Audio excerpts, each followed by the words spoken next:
Bullying isn't a new problem, and it's more common and pervasive than most of us realize. In fact, there's evidence that incidents of workplace bullying are increasing. I'm Grace Trafton of The Better Part. Stay tuned and find out more about this important topic from our guest today.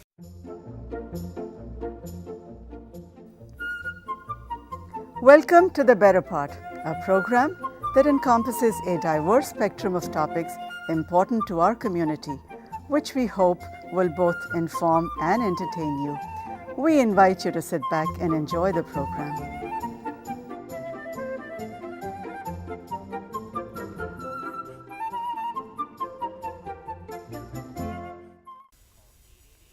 Our guest, Carolyn Franklin, has been teaching communication studies at Foothill and West Valley College for a number of years. With a master's degree in psychology, she has also been conducting workshops on bullying for both children and adults for the past 10 years, and currently writing a book on this issue. I'm really pleased to have her here today. Welcome, Carolyn. Thank you, Grace. It's a pleasure to be here. Tell us exactly what is bullying. Yes, bullying is highly subjective, unfortunately. That's why it's so hard to pin down. Some people naturally are more sensitive than others, so it means more, some people can handle it. Bullying is when it affects you emotionally and physically so that it impairs your ability to function well in society. Now, there's bullying that occurs in schools, in the workplace, and online or cyberbullying. Right. Tell us about the different types of bullying that's going on. Well, bullying is, the definition is the same across all the levels. Bullying in schools is probably the most tragic because it gets young people before they're formed, before they can build some spine, let's say, some resistance. So it hits them especially hard when they feel they're being judged unfairly. Cyber is especially insidious because you don't know who's saying things. It's wrong, absolutely wrong. And then in the workplace, bullying, there you are trying to make a living, trying to provide for a family, and you are kind of trapped with people who are very unpleasant to you. So it's extremely difficult under all levels. Absolutely. And cyberbullying is mostly anonymous, isn't it? It is anonymous. I understand they are working on that so that when information goes out over cyberspace, they can track back to who sent it out. And we don't like to think Big Brother is watching us, but people ask for it sometimes. Right, right.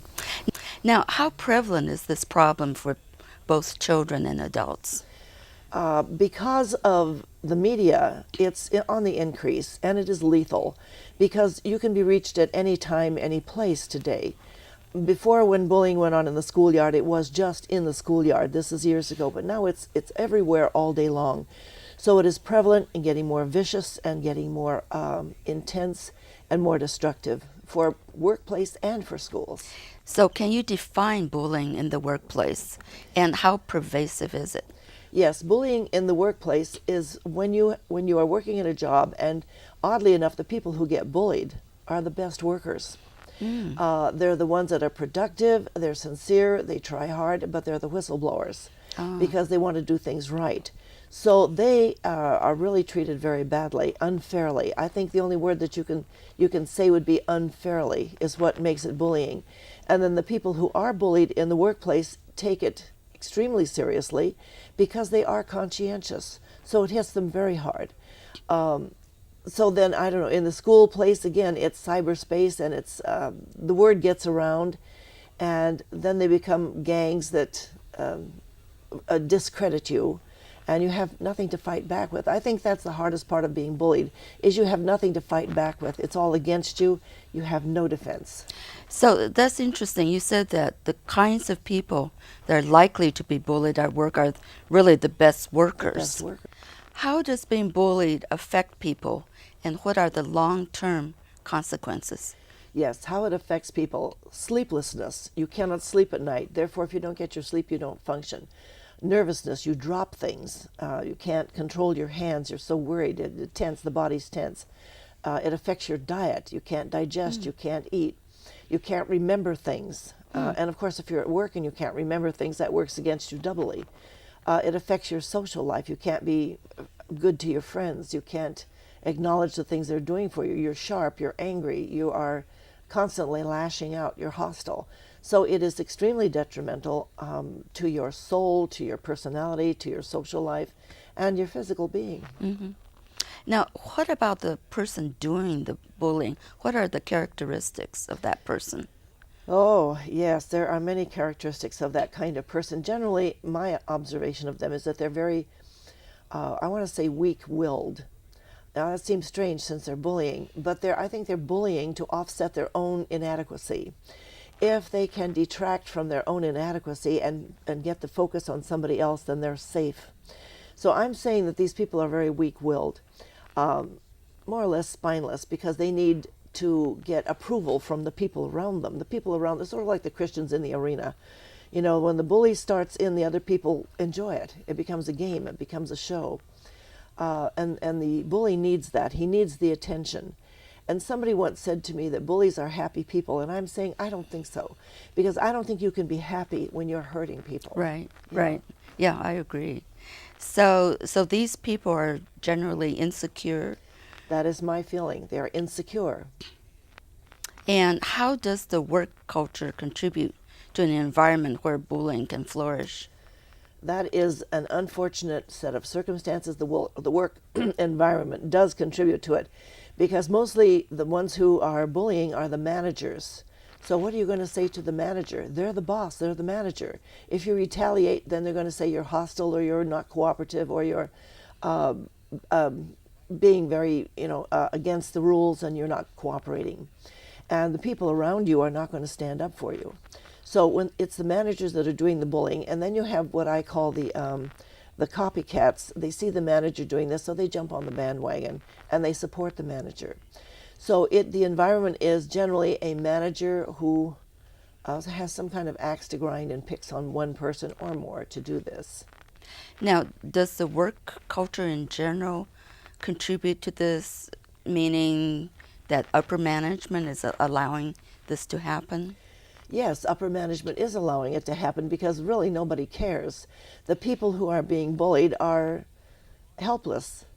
And who cares about helpless people? When you have the power, when you have all the aces, so to speak, what do you care about somebody else? And so again, the people who will join you will support you until you are moved as management. But management does allow it. I won't say encourage it, but they do allow it. Also, I understand that human resources, who is supposed to protect you, aligns with management. And much of the time, the union aligns with management, because the union has to get along with management in order to make some kind of arrangements for future needs, future requirements. So tell us more about the role of human resources. The human resources, their actual role is to help people, to take care of them, to hire appropriate candidates for the jobs, although it is common knowledge, and this has come to me from many sources, that human resources hires people they like, not necessarily qualified. And much of the time, the people who get hired and who get promoted are relatives. So they already come in with an advantage. And the people who are there who should have been promoted don't get promoted because HR has not taken care of them.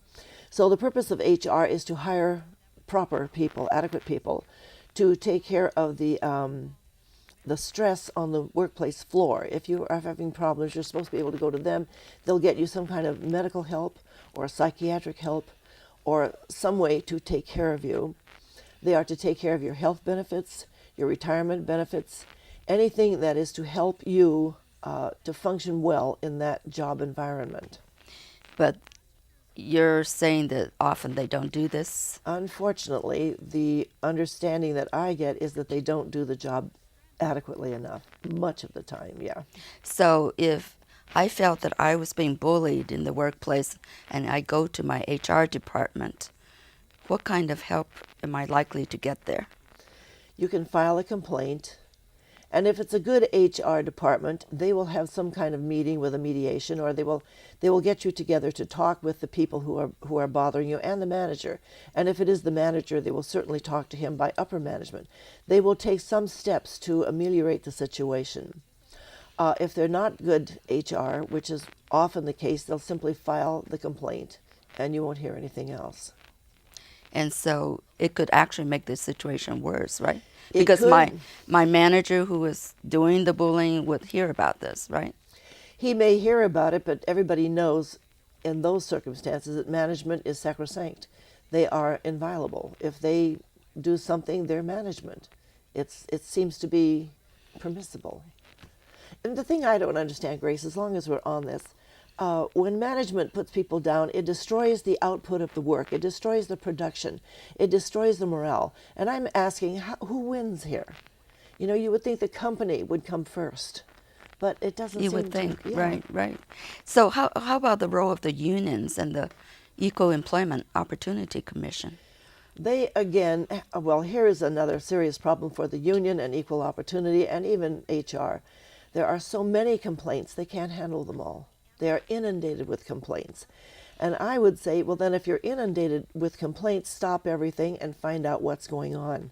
You know, instead of just letting it pile up and exacerbate the situations already at hand, find out the root cause and attack that, fix that. If you have to get rid of management, or what do we say, kick them upstairs, do so.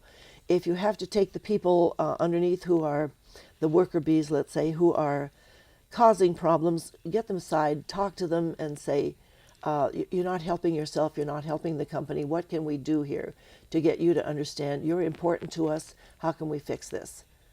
I think some serious attempt should be made to fix this for everybody. So how about the EEOC?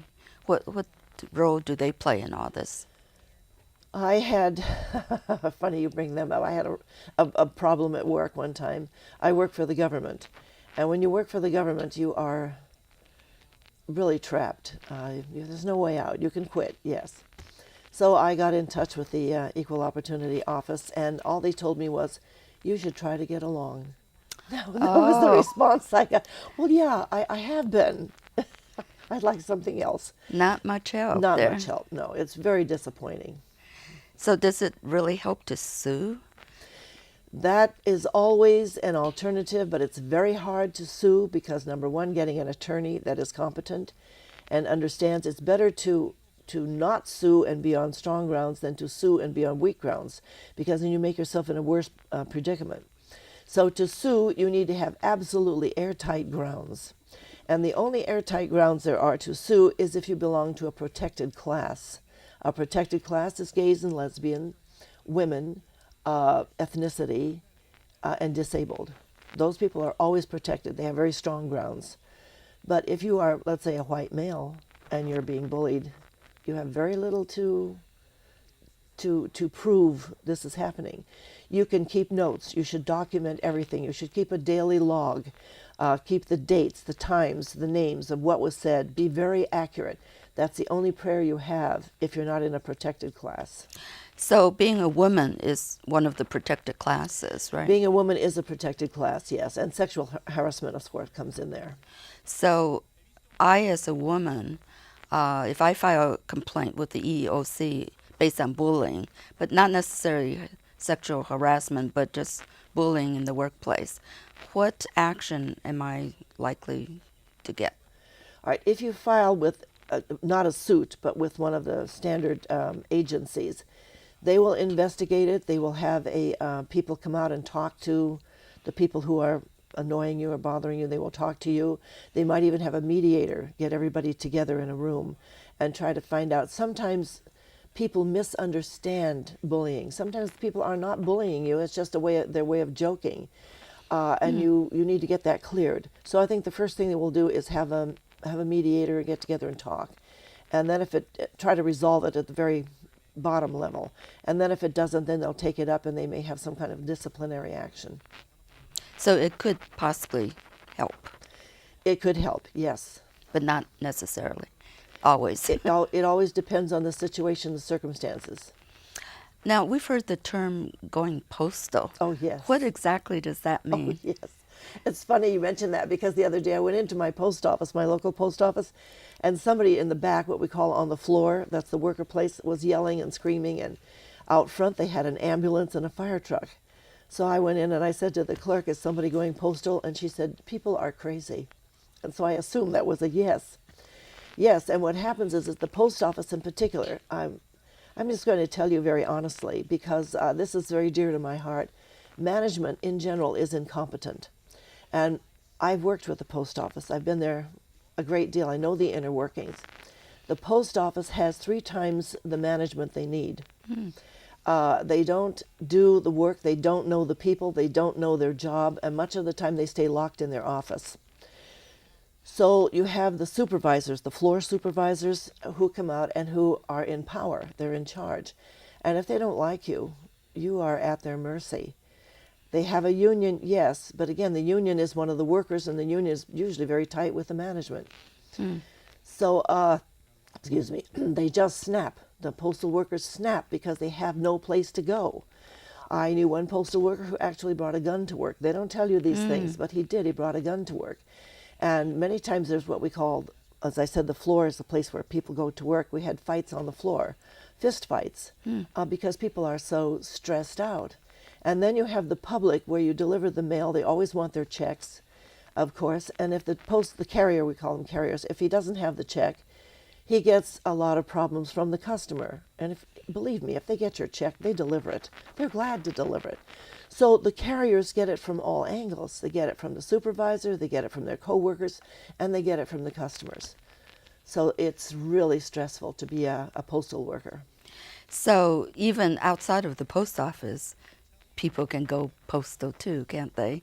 Yes, it's become a general term. Yes, whenever you feel trapped, you have nowhere to go, you're going to explode. Because you build up that stress, you build up that energy, that tension, and it is human to release it. Either that or it destroys you. And I'm sure that in many cases people have been destroyed and you don't hear about them. It's only the ones that are able to express themselves in a very loud, audacious, creative manner. You do hear about those. And this is when we need to take some kind of action to find out what happened and fix it. So this all kind of relates to bullying because the worker feels powerless. They are powerless. That is the word. Have no place to turn. They have no place to go. They feel that nobody cares about them. And it would seem that way. And I'm sure that's not entirely accurate. I'm sure there are, but it's getting to the right person at the right time. And they're not always available. And what are some of the ways that people can protect themselves against bullies at work, besides going to HR or the union or EEOC? That is such a good question. First of all, I think it would take a person with a very strong sense of self, good willpower. And that doesn't mean it in an aggressive way. It just simply means they're strong within themselves and that nothing is going to bother them. They understand that other people have problems and not to absorb the problem. Don't take it on themselves. And I knew one man who was a professional who now is a carrier, and they were after him because he didn't tie his shoelaces. Well, then he would say, I'll tie my shoelaces. You know, it's a very small thing to do. So I think the people who can avoid it are people who understand that it's something they don't need to absorb. It doesn't need to control their lives. That they do have power once you leave work. That is just a job.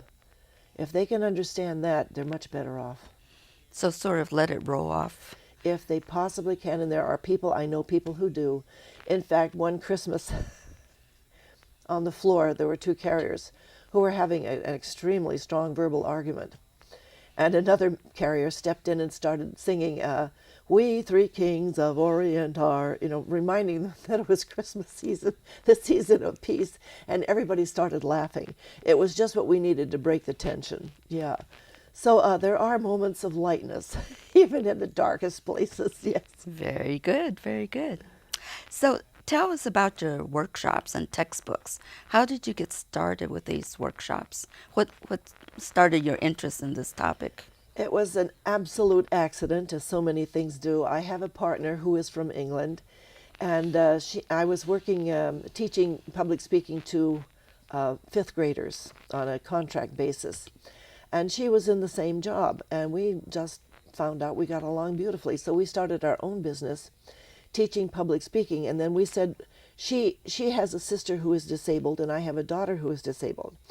So we find that people who are disabled have social problems. So we decided to get together and start courses on helping people to not be bullied. So we offered our services gratis to the YMCA and to many schools. And we would go in and put on these skits, and I had a doll built. The doll is about this high, and I call him Boxer Bully. And Boxer Bully goes with us, and we use him to demonstrate how not to behave. And they've been wonderful. The children are wonderful, the fifth graders and even younger. So we found that we had a niche, so we worked on that, and it gradually grew. And then I gave courses at De Anza on Saturdays. And here's an interesting too. The mothers would come to me from the various grammar schools, and they would say, bullying is a problem. Will you please do something at that school? And I would contact the principal, and the principal would say, there's no bullying here. And I said, but the mothers are saying so. And the principal said, let me know who these mothers are. I thought, no, I will not do that. So we've actually been asked to. There's been a great interest in the courses that we give, yes. So what do you do when the principal is in a state of denial? And There's nothing you can do. You can't go to the school, but you can put out flyers and things, and then you can have the students come to another venue, which is what we did, which was through De Anza. so what are the grade levels or age groups that you work with primarily in the schools? We've worked with third grade and fifth grade mostly. It seems the fifth graders are beginning to find their strengths and weaknesses. Actually, it should start at least by the third grade, I think, but fifth grade they're easier to talk to. So we have them put on their own demonstrations, and we explain the things that do work and why they don't work. Well, tell us some of the things that do work Yes, all right. and don't work. And don't work. All right. Boys in particular at that age, young boys are extremely active. And they don't realize sometimes that activity is off-putting. But yet you don't want to have them not be active, because that's a boy thing. It's a good thing. So you have to show them when they go up to say hello to somebody, don't go up and say hi like that. Go up and say hi. Just keep your hand close to your shoulder. It's the same kind of gesture. If somebody is picking on you, you say stop. Again, just put your hand up like this, stop, and walk away. And if they keep following you and taunting you, say stop. And then we gave them a few ways to have comebacks. For example, nobody here likes you. And then you say, well, my mother likes me.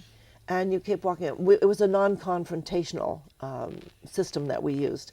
I don't believe in socking people. Sometimes it feels really good, but in general, it doesn't work. Right. So it's better to find a way to get along if you can. So the stop sign, and then standing like this and looking at people, just staring in their eyes when they bully you, just look at them and say nothing. Oh, really? Yeah, sometimes the bully doesn't know what to do with that. They don't know if you're really powerful, if you're just bluffing. So sometimes it calms the situation down. So we try to find alternative ways for them to meet people and to socialize, because I think that's really what they're trying to do, is to be accepted, to be liked. There's just ways that are better than other ways. And so we try to address that in the fifth grade and then in the third grade too. And how about some responses that are not appropriate? Yes. Oh, yes. Here's one thing girls do that is very difficult to control. And maybe it's happened to you. There'll be 3 girls who are friends, and 2 girls, girls like to backstab at a very young age. They learn these things young. So they'll go up to a friend and they'll say, you think Betty is your friend. I know you think so, but you should have heard what she said about you. Now, what would be the first thing you would say? What did she say? Right. And then I would say, oh, I can't tell you. Ah, Now you're mad at Betty. right. And I have gotten the 2 of you against each other. But I don't know what Betty said. No, you don't know what Betty said. Right. So we act that out in class. And we say, girls, yes, we do this, don't we? I say, so what would you do then? And so we say, you 3 of you get together, and you ask Betty with Barbara there, Betty, did you say this? And that will call Barbara's bluff. So I said, next time she won't do that to somebody else. But I said, all 3 of you get together and discuss this. And be very kind when you discuss it. Don't get angry, because that's what they want. The bully wants you to get angry. They're pulling your strings. Don't react that way. Say, well, let me think about that. Let me investigate this. I'll check this out. Yes, let's all do it together. And I said, that will ease some of the stress for you and call Barbara's bluff. So how young do children first manifest this kind of behavior, the bullying behavior? There are children who manifest it as early as 1 year old. 1 year old? Yes, there are some children who are born very strong-willed. They are born strong-willed, and if they want that toy, they're going to get that toy. But isn't there a difference between being strong-willed and being a bully? Yes, but not when you want something and you don't know that you're strong-willed. All you know is you want that toy, and you somehow have the power to get that toy. Because when you take it from the other child, he sits there and cries. He doesn't fight back. If the other child would fight back, maybe the one that's strong-willed would think twice. But if they don't get that modified or monitored at an early age, it just exacerbates, it accelerates. So some children bully from a very early age. And if parents observe this, what can parents do? Some parents understand it. Other parents think it's just the way their child is. They don't understand that it can be destructive. Because parents love their children, and they should. And we want them to. But we also want their children to be socialized. You know, it's really difficult because in America we're individualists. We pride ourselves on our individualism. So we cherish that, and yet we want you to get along with other people. So where is that line? You know, and it's different for every person, everybody. So working with parents, they're concerned about their children, they love them, they're sensitive. So it's very, very difficult to have them understand, yes, your child is wonderful and beautiful, but you might want to watch this, you know. I knew a child who was dyslexic, and the child was maybe 4 years old, printing backwards. And I very innocently said, oh, your child is dyslexic. The mother went to pieces. She started to grab the child and said, you're joking, aren't you? I thought, what is going on here? She really overreacted. Dyslexia is nothing. You fix it today. You know? What you need to do is know it. Right. So, yeah, the parents are very absorbed in their children's welfare, and they should be. But you should be absorbed in other children's welfare, too. Absolutely. Well, Carolyn, thank you so much for sharing this very important information with us. And I hope that you continue with your workshops, and I'm sure that there's a lot of need for it. Thank you, Grace. It's been a pleasure being with you today. Thank you for being with us today. I hope you found our program informative. And remember to watch some of our shows on YouTube. And tune in again next week to The Better Part. Bye-bye.